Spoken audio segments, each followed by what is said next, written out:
ভারতের আগ্রাসনের বিরুদ্ধে সজাগ থাকবেন, যাতে করে কোনোভাবেই ভারত আমার দেশের 56,000 বর্গ মাইলের 1 ইঞ্চি মাটিকে যেন খামচে ধরতে না পারে, যাতে করে শকুনের চোখ এই 56,000 বর্গ মাইলে না পড়ে।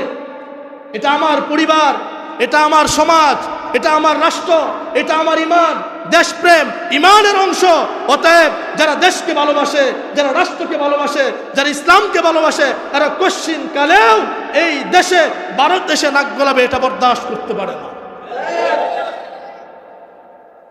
আল্লাহ নবী মুহাম্মদ রাসূলুল্লাহ সাল্লাল্লাহু আলাইহি সাল্লাম মক্কা ছাড়ছেন, মদিনায় গেছেন, তারপরেও কিন্তু মক্কা ছাড়েন নাই। অন্তরে অন্তরে মক্কাকে লালন করছেন, তাই না? আমরা দেখেছি বিগত 16 বছরে যে সমস্ত ওলামায়ে কেরাম রাষ্ট্রের পক্ষে কথা বলেছে, ওদেরকে রাষ্ট্র থেকে বিতাড়িত করা হয়েছে। ওরা মিজানুর রহমান আল আজহারিকে থাকতে দেয় নাই। আল্লামা আদালুল হোসেন সাইদি রাষ্ট্রের পক্ষে কথা বলেছিল, ওনাকে রিমান্ডে নিয়ে, শুধু রিমান্ডেই নেয় নাই, আজকে সকাল ইতিহাসে পড়ছি ওনার হাত পা চোখ বেঁধে ওনাকে ভারতের কারাগারে 3 বছর রাখা হয়েছে। 3 বছর উনিও বলতে পারে না কোথায় আছে। মূলত যা তারা করছে, এই দেশটারে তারা একটা ভারতের অঙ্গরাজ্য বানিয়েছে। আল্লাহ তাআলা আমাদেরকে হেফাজত করছে। হয়তো আমরা দোয়া করছিলাম, রব্বানা আখরিজনা মিন হাযিহিল ক্বরিয়াতিজ যালিমি আহলুহা, হে আল্লাহ এই জালেমদের থেকে তুমি আমাদেরকে হেফাজত করো, আমরা আর সহ্য করতে পারতেছি না। আল্লাহ ঠিকই হেফাজত করছে। নতুবা আমি দেখছি এখন তো রেকর্ড আছে, এগুলা জুলাই আগস্টের যে গণ অভ্যুত্থান, খুব বেশি মানুষ হয়েছে না, কোটি কোটি মানুষ হয়েছে না, হেফাজতের 4 ভাগের 1 ভাগও হয় নাই। হেফাজত যেভাবে ঢাকা ঘেরাও করছিল, 4 ভাগের 1 ভাগও হয় নাই, তাই না?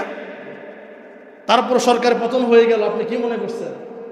সরাসরি আল্লাহর সাহায্য, আল্লাহর নসর, ঠিক কিনা? এই যে শুরুতে বলছিলাম যে ধানের আগাছা যদি বেড়ে যায় তো কৃষক 2টা কামলা লাগায়, ওই কামলারা এসে আগাছাগুলোর গাড় মটকায় দেয়। আল্লাহ তাআলা 16 বছর দেখেছেন, আল্লাহ হজম করেছেন, আল্লাহ ছাড় দিয়েছেন, ছেড়ে দেন নাই। আল্লাহ সর্বশেষ গাড় মটকাই দিছেন, এমন ভাবে গাড় মটকাই দিছেন বাংলাদেশে 1 ঘন্টা সময় পায় নাই থাকতে। 1 ঘন্টা সময় আল্লাহ গাড় মটকাই দিছেন। এজন্য ভাববেন না হুজুর ঠিক ঠিক খুব কইতেছি, আপনারাও আমি দেখতেছি এই পথের পথিক, এই পথের পথিক। অনেকে এখনো ক্ষমতায় যান নাই, যা শুরু করছেন মনে হয় যেন আপনারা এইসব।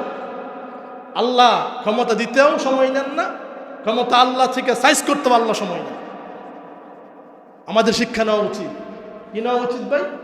শিক্ষা নেওয়া উচিত। আল্লাহ তাআলা যুগে যুগে হককে এইভাবে আল্লাহ তাআলা বিজয়ী করবে।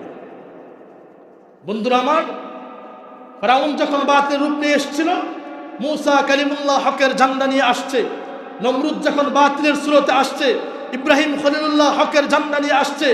এরপরে ইহুদিরা যখন আগ্রাসী মনোভাব হয়ে বিভিন্ন মতবাদ প্রচার করতে লেগেছিল, তা আল্লাহ তাআলা ঈসা নবীকে হকের পতাকাবাহী হিসাবে পাঠিয়েছিলেন। আবু জাহেল, রোম, পারস্য, আবু জাহেল, গং, উতবা, সাইবারা যখন গোটা পৃথিবীতে নৈরাজ্য সৃষ্টি করেছিল, তা আল্লাহ তাআলা মুহাম্মদ রাসূলুল্লাহকে পাঠিয়ে আবু জাহেলদের কবর রচনা করেছিলেন। এই 16 বছরে আমরা দেখেছি তারা যা করেছিল। আল্লাহ তাআলা এই ছোট্ট ছোট্ট কোমলমতি শিশু যারা ফ্রি ফায়ার, পাবজি নিয়ে ব্যস্ত, যারা মোবাইল নিয়ে ব্যস্ত, লেখাপড়া এতটা ব্যস্ত না, আল্লাহ তাআলা এদেরকেই ইব্রাহিম নবীর সুরতে, এদেরকে আল্লাহ তাআলা মুসা নবীর অনুসারী বানাইয়া, এদেরকে আল্লাহ তাআলা মুহাম্মদ রাসূলুল্লাহ অনুসারী বানাইয়া, এদেরকে আল্লাহ তাআলা আবাবিল পাখি বানাইয়া এই সরকারের বিরুদ্ধে আল্লাহ লাগাই দিয়েছে। ঠিক কিনা? সরকার এই 16 বছরে রাজাকার দমনের যে আন্দোলন করেছিল, খালি রাজাকার দল একটা একটা রাজাকার দল ধীরে ধীরে জবাই করে, তাই না? আর আল্লাহ তাআলা তাদের মুখ দিয়ে রাজাকার শব্দ বের করছেন, আর রাজাকারের শব্দ দিয়ে এই সরকারের পতন হয়েছে।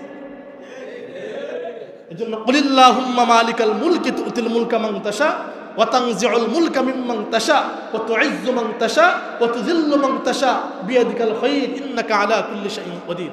যে কথাগুলো বললাম, আল্লাহ তাআলা আপনাকে আমাকে সবাইকে উক্ত